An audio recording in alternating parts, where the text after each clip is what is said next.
టమాటా పుదీనా పచ్చడి ఇది ఒక్కసారి చేసుకుంటే వారం రోజుల పాటు నిల్వ ఉంటుంది. టమాటా ట్యాంక్ ప్లస్ పుదీనా ఫ్రెష్నెస్ = పర్ఫెక్ట్ పచ్చడి. ఇది అన్నం, దోశ, చపాతీ, ఇడ్లీలోకి చాలా బాగుంటుంది. ఒకసారి మీరు కూడా ట్రై చేయండి.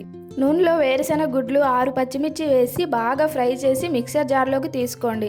ఇందులోనే నానబెట్టిన చింతపండు కూడా వేసి మెత్తగా గ్రైండ్ చేసి పక్కన పెట్టుకోండి.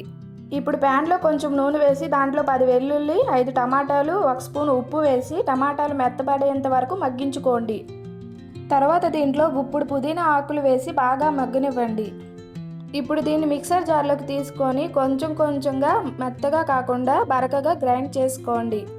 ఇప్పుడు ప్యాన్లో 2 స్పూన్ల ఆయిల్, తాలింపు దినుసులు, కరివేపాకు, ఎండుమిర్చి వేసి ఫ్రై అయినాక దాంట్లోనే 1 స్పూన్ పసుపు, మనం రుబ్బు పెట్టుకున్న పచ్చడి కూడా వేసి 1 నిమిషం పాటు ఉంచి తీసుకుంటే ఎంతో టేస్టీగా ఉండే గుమ్మగుమ్మలాడే టమాటా పుదీనా పచ్చడి అనేది రెడీ అయినట్లే. చేసుకోవడానికి సింపుల్గా ఉన్న టేస్ట్ మాత్రం నెక్స్ట్ లెవెల్లో ఉంటుంది.